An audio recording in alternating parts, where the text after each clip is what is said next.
We're going to continue now with our study of defending the faith, and we've been looking at the possible alternatives to account for reality as we encounter it.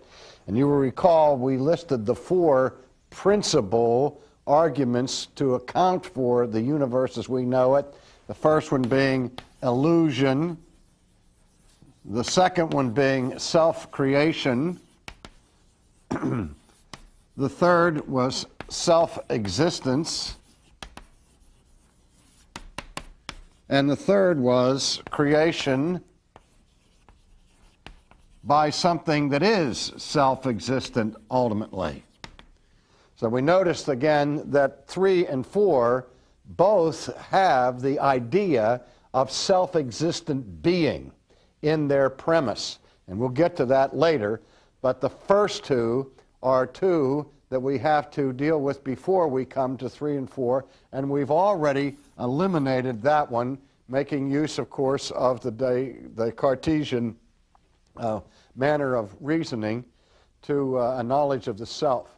And now we come in our study to the second one, which is not the only alternative that atheists offer to full-bodied theism, but certainly the most frequent alternative proffered by opponents of theism. Now, it's rare indeed that somebody will come right out and say that the universe is self-created. But I'm using this as a generic principle under which we subsume several different types of self-creation. That even though people won't say that that's what they mean, the concept may fairly be defined as an idea of self-creation. Let me illustrate that in a few ways. Before I look at variations on this theme, let me take a moment first to look at it as I've written it. The idea of self-creation is a concept that we say in philosophy is analytically false. That is, it is false by definition. Again, I remind you that at the beginning we looked at those principles of knowledge, the principles of epistemology that were crucial for understanding truth of any sort. And I said principles that we ought never to negotiate as theists, because those who reject theism along the line will reject one or more of those principles of knowledge, such as the law of non-contradiction, the law of causality, and so on. Now, when we look at the idea of self-creation, it's manifestly absurd, because for something to create itself, to be its own, and to be an effect that is its own cause, to create itself, it would have to exist before it existed. Or to put it another way, to create itself, it would have to be before it was. Or to state it one more way, that would mean that something would have to be and not be at the same time and the same relationship, which clearly violates the law of non-contradiction and puts this idea into the level of pure irrationality and absurdity. Again, for something to create itself, it would have to antedate itself. It'd have to be before it was. Does everybody understand that? All right. So, the idea of self-creation is, by logical analysis, a false premise. Now, let me just, before we continue, make a comparison and contrast between this concept here of self-creation and the concept here in number 3 of self-existence. To say that something is self-existent is to say that it is eternal, and it has the power of being within itself. That is, it's uncreated. Now, rationally, in terms of logic, there is nothing absurd or irrational contained in the idea of self-existence or eternal existence. That is at least, as we will see later in more detail, a rational possibility, because it violates no law of reason, it violates no law of logic to speak of something's being self-existent. But to speak of its being self-created, on the other hand, does violate rationality and the laws of logic, because it violates the law of non-contradiction, as I've just said. So I'm suggesting to you that nothing can be self-created. I think I may have already used the illustration of the two children that were arguing about the origin of things, and one of the little boys said to the other, where did the trees come from? And the boy said, well, God made the trees. Well, where did the grass come from? God made the grass. Well, where did you come from? God made me. Well, then where did God come from? And the profound answer that the little boy gives is that God made himself. That may sound fun, but it is not sound. That is, even God could not make himself, because that would mean that he would have to be before he was. He would have to be and not be at the same time and in the same way. Hamlet understood the options, to be or not to be. I mean, you can't have it both ways at the same time and in the same relationship. Well, again, let's look then at how different theories of self-creation have been articulated in the past. One of the most widespread attempts to use the concept of self-creation as a substitute for the notion of creation of the universe by a self-existent eternal being took place during the Enlightenment, where even though the Enlightenment movement was not monolithic in its premises, some of the Enlightenment thinkers were theists, some were not. But in the French encyclopedist movement, people like Diderot, for example, and d'Holbach, argued vociferously against the existence of God. And for them, the chief principle of Aufklärung, or of enlightenment, that swept through Europe was the idea that now, with the advent of modern science of the 18th century, the God hypothesis was deemed no longer necessary in order to explain or to account for or to provide a sufficient cause for the universe. And the encyclopedists, for example, argued that in place of the God hypothesis, which former generations believed was a rational necessity, a logical necessity to account for reality as we encounter it, now that can be released with impunity, because now we know, said the French encyclopedists, that material things in the universe come into being through what is called spontaneous generation. Spontaneous generation. Now, spontaneous generation means that things simply begin on their own, suddenly, without any developmental period, but they come into being.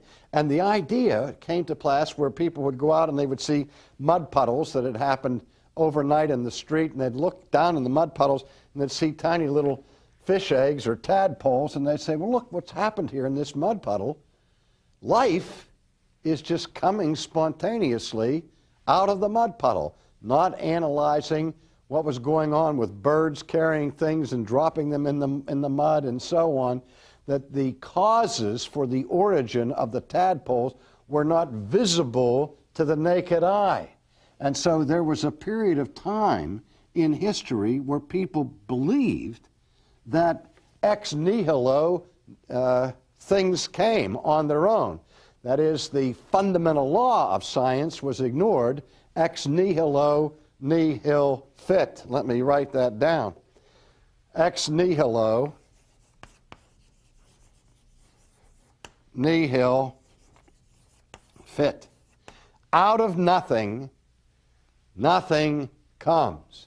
And the reason why you have this axiomatic premise in science that out of nothing, nothing comes is because the scientist understands that out of nothing, nothing can come.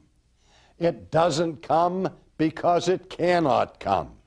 Nothing doesn't produce something because nothing cannot produce something. And we'll look at that again more fully in a little while. But this principle was challenged in the Enlightenment with this concept of spontaneous generation. Things just pop into existence on their own. Now, I remember as a young person going to high school, listening to our science professors belittle these former principles of spontaneous generation and telling us that nobody believed in spontaneous generation anymore. I don't think they were quite accurate in their assessment of what people were saying, because there are still widespread pockets of belief in some form of spontaneous generation. But what our sciences professors were trying to teach us in school was that this idea that grew into prominence in the 18th century for things just coming into existence by themselves has been debunked. It should have been debunked the minute it was uttered, because it involved a logical impossibility from the outset. But I remember, to my astonishment, a few years ago, reading an essay written by a a Nobel Prize winning scientist from the West Coast on this concept of spontaneous generation. And he said, we have come to the place now in modern science where we can no longer affirm the concept of spontaneous generation. And he went on to say that reality cannot be generated by itself spontaneously. And we have to replace that concept of spontaneous generation with a more refined and sophisticated scientific idea, which he defined as, and I kid you not, gradual spontaneous generation. And I read that and I laughed, but I said, wait a minute, this man holds a Nobel Prize in science. This is a very learned man here, and he's talking nonsense like this. And sometimes the more learned you are, the easier it is for you to get away with nonsense statements. Spontaneous, gradual spontaneous generation. In other words, you can't get something out of nothing quickly. It takes time. You have to wait for it in the evolutionary process for this nothing to yield something. It may take eons and eons, but if you have enough patience, sooner or later something can create itself. Again, at this point, here is where the philosopher and the scientist butt heads. Because at this point, the scientist has left half of the scientific method back in the laboratory someplace. Or when he parked his car in the parking lot, he took half of the scientific method, the empirical half, the inductive half, with him, but he left the deductive side back in the car or in the trunk. And he needs to go back and open up the trunk and look at these statements that butcher rationality. It's gradual, spontaneous generation. Now, if somebody says to me, nobody really believes in self-creation, gradual, spontaneous generation, or just spontaneous generation, brings to mind the old axiom, arose by any other name, it still arose. If you analyze these concepts of spontaneous generation, what you find is a sophisticated attempt to articulate this idea of self-creation. When the Hubble spacecraft was launched as an important scientific enterprise by the United States of America, there was a radio broadcast that day in which a very prominent and famous astrophysicist was quoted as talking about the significance of now increasing our understanding of outer space and changing the horizons by virtue of this new technology. And he went on to explain how the beginnings of the universe took place, in his judgment, 15 to 18 billion years ago, he said, when the universe exploded into being. Now, here's a case where the philosopher, or excuse me, the astrophysicist, used language that was heavily conditioned by philosophy. The word being is a word that is filled with philosophical content. And he talked about the origin of the universe. He put a time frame on it, 15 to 18 billion years ago. The universe exploded. Now, he didn't say the universe exploded into its present form, which would be one thing. It's one thing to say that prior to 15 to 18 billion years ago, the universe was in one form. It had existed. It was real. There was substance there. It had being. And then it changed dramatically with the Big Bang or so, 15 to 18 billion years ago. That's one thing. But this physicist used the word exploded into being. And I found that curious. I thought, what do you mean, exploded into being? What was it before the explosion? Was it the opposite of being, the antithesis of being, which in philosophical categories is non-being, which is a synonym for nothing? So now we have what it takes is not just time, but it takes an enormous explosion for something to come out of nothing. And if you go back far enough in time, 18 billion years perhaps, you can find this great explosion where reality comes into being from non-reality. That, ladies and gentlemen, is philosophical nonsense. That is sheer irrationality. And I suspect that if I had the opportunity to interview the physicist who made that statement, he would be quick, I'm convinced he would be, I hope he would be, quick to say, I misspoke. I meant to say that there was a present or previous state of being that changed at the time of the great explosion, but I don't mean to suggest that the explosion came from nothing into something. I hope and trust that that's what the physicist would say if we had the opportunity to interview him, and that he, just like any other scholar, is capable of saying things on the spur of the moment without thinking them through. But you pay attention to the verbiage of people who are as prominent as this particular astrophysicist was. So we see spontaneous generation, gradual spontaneous generation, universes exploding into being, but far and away, the most frequent form of self-creation that we meet in the modern culture is the idea of creation by chance. Namely, that the universe comes into being through some power attributed to chance. Usually the formula goes space plus time plus chance. Now, I don't have time in today's lecture to explore that particular aspect of self-creation, and because it is used so widely and so frequently, I want to address it in a separate lecture. I've written a whole book on it entitled Not a Chance, and see how this relates particularly to modern concepts of quantum mechanics and physics and so on, which theories tend to teach us that at the subatomic level, actually we have scientific evidence of things coming into being out of nothing, based upon the Heisenberg indeterminacy principle and some other theories set forth by Niels Bohr and others. And so we'll look at that more closely in our next lecture, but just to recapitulate again today, what we're doing is we're seeing 4 possibilities to explain the presence of anything. Remember, the oldest question in philosophy and in science is the question, why is there something rather than nothing?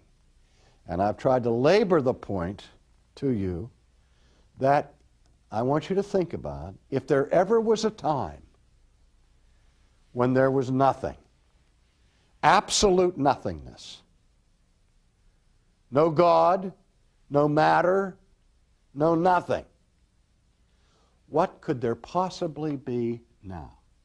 If there ever was a time when there was absolutely nothing, the only way you could go to try to explain the presence of something would be through some kind of self-creation. Something coming out of nothing by itself, which is a task I wouldn't assign to God, to gremlins, or to a scientist, or to an amino acid, or to anything to create itself.